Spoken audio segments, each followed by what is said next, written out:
yoxa, ümid edirəm o da darıxa. Məni yaradan tapın onu mən axı haradan. Oturub xəyalını qururam, qalıram fikirlərdə donuram.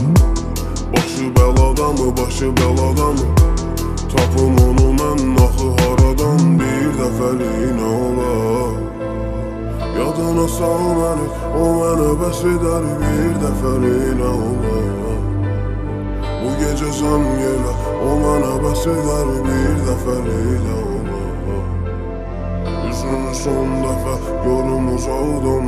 Necə darıxmadın bu qədər vaxta, sən inan mənə bu qədər saxta. Bilməzdim, bunu gözləməzdim ki səndən ummazdın. Bu qədər yara, bu qədər ağrıya dözməzdim. Bilsəydim bütün yalanları qalmazdın, yanında olmazdın. Mən sana görə ölməzdim, elə gedərdim bir də sana geri dönməzdim. Bütün ruhumu, bütün ömrümü verməzdim.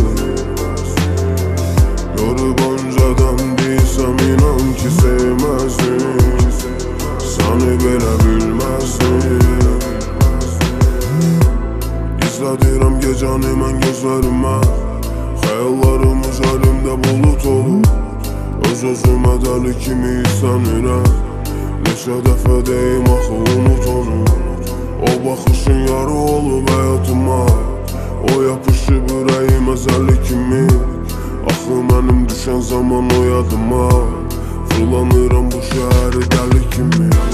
Düşünürəm onun əsl adı nədir, axı qəlbim əlimdədir, o mənimlə birlikdədir.